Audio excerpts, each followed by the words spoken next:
Mga kautang, sa video na to pag-uusapan natin ngayon ito loan application na hindi 7 days at buo mo pong ma-receive yung pera. Yes mga kautang, walang kaltas.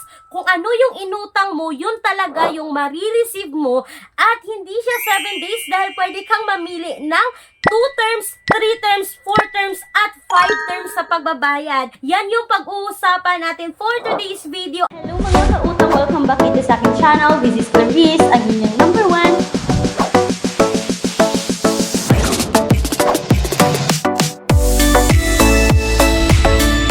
Alam ko mga kautang, ang dami na sa inyo ngayon ang nakapagsubok na yun ng utangan na ito kasi hindi naman ito bago, no? Matagal na siya sa Google Play Store at ngayon sisilipin natin ulit yung interest rate dahil until now mga kautang, legit na nagpapautang, ang dami pa rin na-approve sa loan application na to, no, na makikita sa Google Play Store. So ibig sabihin, kailangan yung i-install, kailangan yung i-download at kailangan nilang hingin yung permission na ma-access yung phones ninyo. Pero kung ayaw nyo sa ganito mga kautang na ina-access yung phones, yung contact list, yung mga installed apps sa application ninyo dyan sa phone ninyo, may mga alternatives tayo no, na apply direct website hindi nang a-access mga kautang. But please do a research sa kahit anumang utangan online. So sa video na to mga kautang, no, meron pa rin nangungutang, meron pa rin na-approve dito kay Quickla.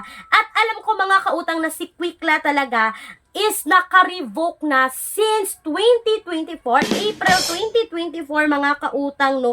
Sabi dito, yung reason po ng pagka-revoke ng Copperstone Landing Incorporated, no, na dito po naka-under si Quickla is due to unfair debt collection practices. Dahil ang dami kasing nag-report dito kay Quickla noon na hindi magaganda yung collection practice nila, nang haharas po ang loan application na to.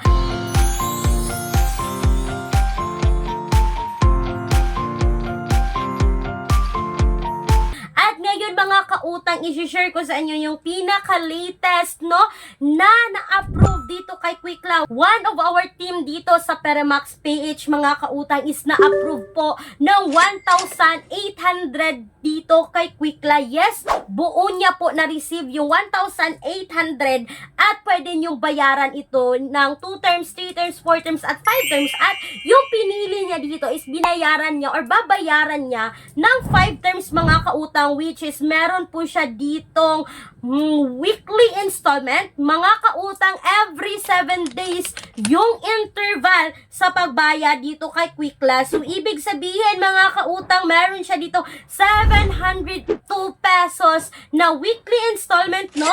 So 702 mga kautang, i-times natin ng yan ng 4. So 2,808 mga kautang. Tapos meron pa itong interest rate na babayaran niya mga kautang sa November pa. So mga kautang, first June niya dito is June 3, then June 10, June 17, then June 24 po. Meron siya ditong 702 na weekly installment po yan sa loob ng 4 installment.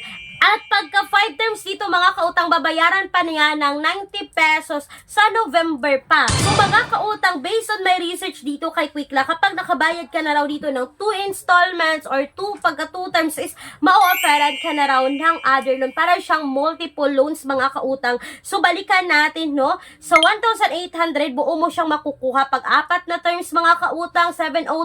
702 times 4 is 2,808. So ibig sabihin nasa 1,008 pesos plus yung 90 pesos na interest rate na November pa babayaran. So nasa 1,098 pesos yung kabuuang tubo dito kay Quickla mga kautang. But no, balik tayo. So itong si Copperstone Landing Incorporation mga kautang is doing business under Quickla, Peso Cash, Blue Peso, Peso Forest, Mocha Mocha, Peso Buffet, and Load Cash is naka-revoke pa rin si Copperstone. So hindi pa sila pwedeng mag-operate nag-ooperate mga kautang, no, kasi nakaribok pa siya, but nagpapautang, nag-ooperate pa rin si Quickla hanggang ngayon, no, kahit nakaribok siya.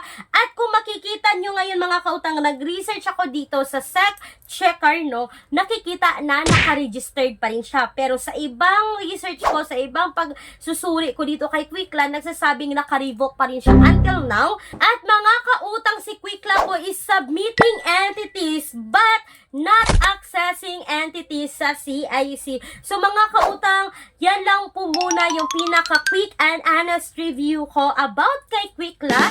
Para sa akin mga kautang, no, na hindi pa man siya okay, nakaribok pa rin siya, so wag muna natin siyang utangan. At nasa sa inyo rin mga kautang, kung utangan nyo, makikita nyo naman yung interest rate na pinapatong ng Quickla. At sa akin personally is hindi po ako na-approve kay Quickla, kaya yung ni-review ko sa inyo ngayon is based po sa experience ng aming team dito sa Peramax PH. At mga kautang, speaking po sa bank personal loan na palagi kong binabanggit sa loob ng video na to, na nagpapautang ng minimum of 20,000, maximum of 2 million pesos.